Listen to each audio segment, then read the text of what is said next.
This is USVI News, your Virgin Islands connection. Hi, everyone. Thanks so much for joining us for USVI News. I'm Emily Matson. An unresponsive cruise ship passenger was pulled from the water at Trunk Bay earlier this week. On Wednesday, emergency teams responded to a call of a male being pulled from the water by members and passengers of a Royal Caribbean cruise ship, and they started to administer CPR. 72-year-old Alfred Falstead was pronounced dead at the scene. The cause of his death is unknown pending the medical examiner's findings. However, the victim's family said he did have an ongoing medical condition.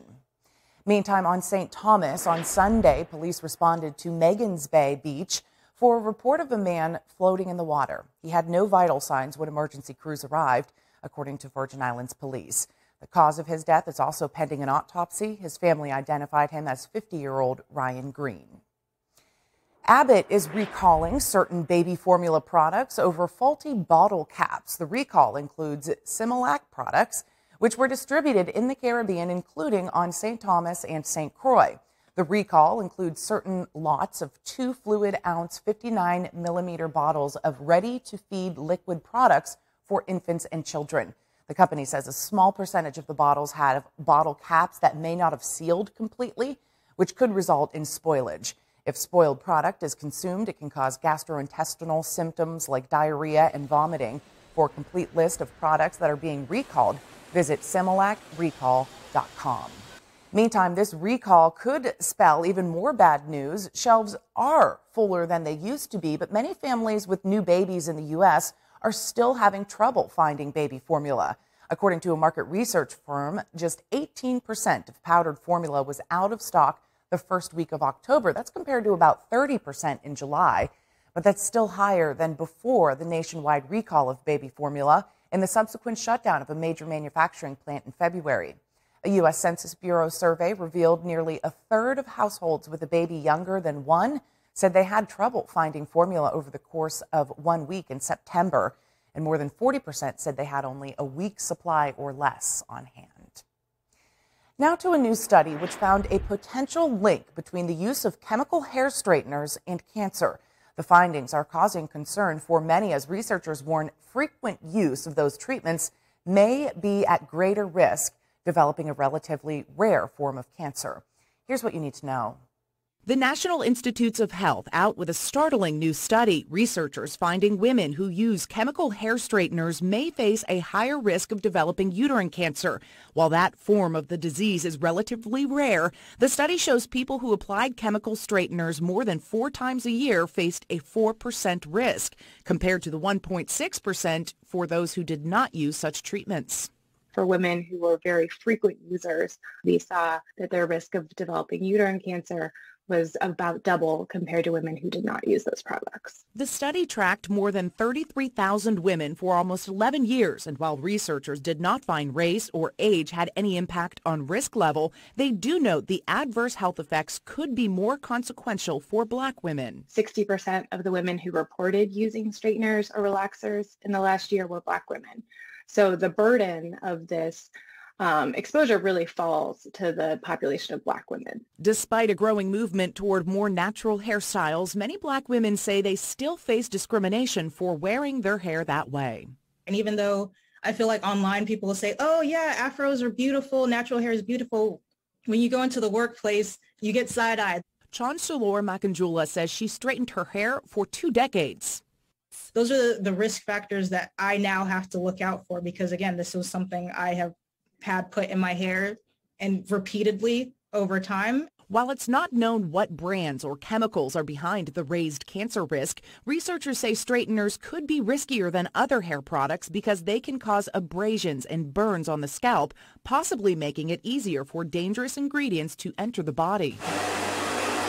This latest study isn't the first to claim chemical straighteners may be harmful to your health. The products have previously been linked to higher chances of breast and ovarian cancer. Now this new risk adding to a growing list of potential dangers. This Thursday, the Virgin Islands Territorial Emergency Management Agency, VITEMA, hosted an event called The Great Shakeout. The worldwide earthquake drill took place at 10:20 a.m. Thursday as a way to practice earthquake safety. Thousands in the Virgin Islands joined millions across the world to prepare and learn more about earthquake safety. More than 14,000 Virgin Islanders took part in the drill. During the self-led drill, participants practiced how to drop, cover, and hold on, which is the recommended earthquake safety action for most people. Drop where you are onto your hands and knees.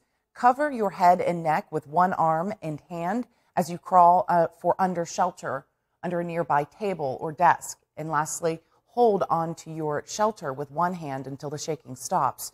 You should remain on your knees and covering your head and neck with your other arm and hand while doing so. Virgin Islands police continue to crack down on illegal guns and make several recent arrests. On St. Thomas, Virgin Islands police recovered a ghost gun during a recent traffic stop and charged one individual.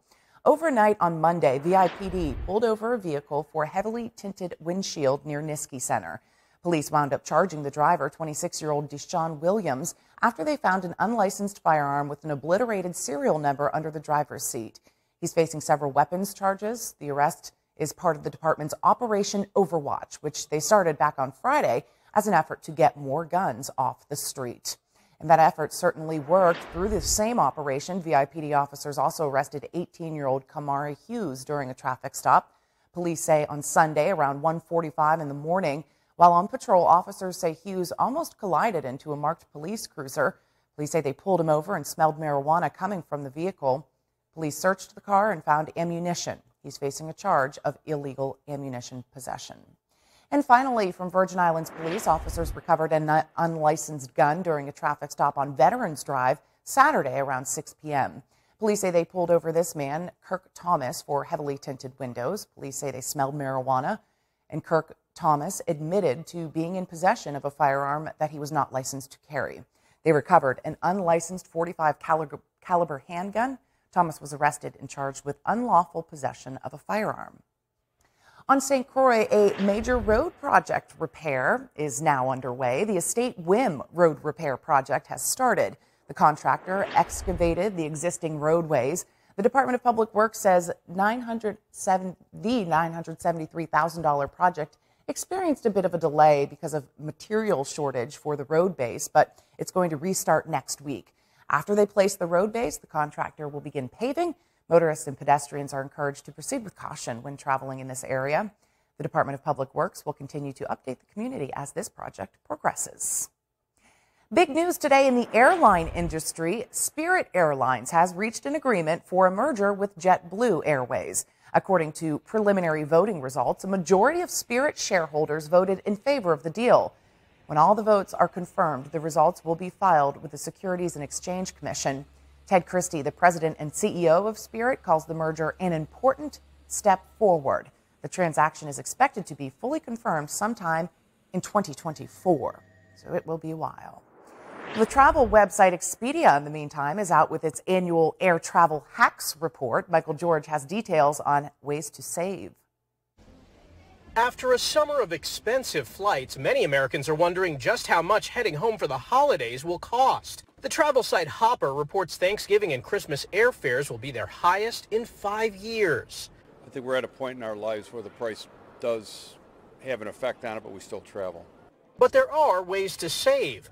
Expedia revealed its annual Air Travel Hacks Report. Among the tips, the best day to fly for Thanksgiving is the Friday before or the day of. For Christmas, it's the weekend before. Christmas this year falls on a Sunday, so if you leave on the Friday before Christmas, you're not going to be in good shape at all. CBS News senior travel advisor Peter Greenberg says he often flies on Thanksgiving morning. Get there in time to carve the turkey. And then while everybody's stuck at the mall on Friday, on Black Friday, you go home on Friday, you can go bowling on that plane. There's nobody on that plane. That makes sense. Right? Another tip from Expedia, buy your airfare on Sundays. That will save you about 5% on domestic flights and 15% on international flights. Business travel is starting to come back. Fares will stabilize on Sunday. You'll get the lowest deals then. To avoid delays and cancellations, you want to book a flight earlier in the day. According to Expedia, a flight that leaves after 3 in the afternoon is 50% more likely to be canceled. And lastly, with the exceptions of holiday travel, Expedia says book domestic flights 1 month out and international flights 6 months out to get the best deals.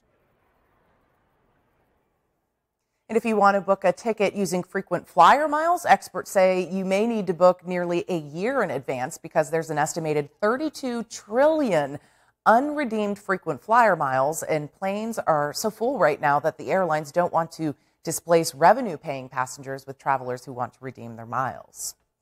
The world can breathe a little easier now, quite literally. Carbon dioxide emissions from the burning of fossil fuels are expected to rise less than a single percentage point in 2022. That's according to the International Energy Agency's forecast published on Wednesday. Officials say they expect CO2 emissions to increase by 300 million metric tons this year, which is notably less than the 2 billion tons recorded in 2021. The IEA says numerous factors, including the Russian invasion of Ukraine and the boost in electric vehicles, have all played a role in fewer emissions.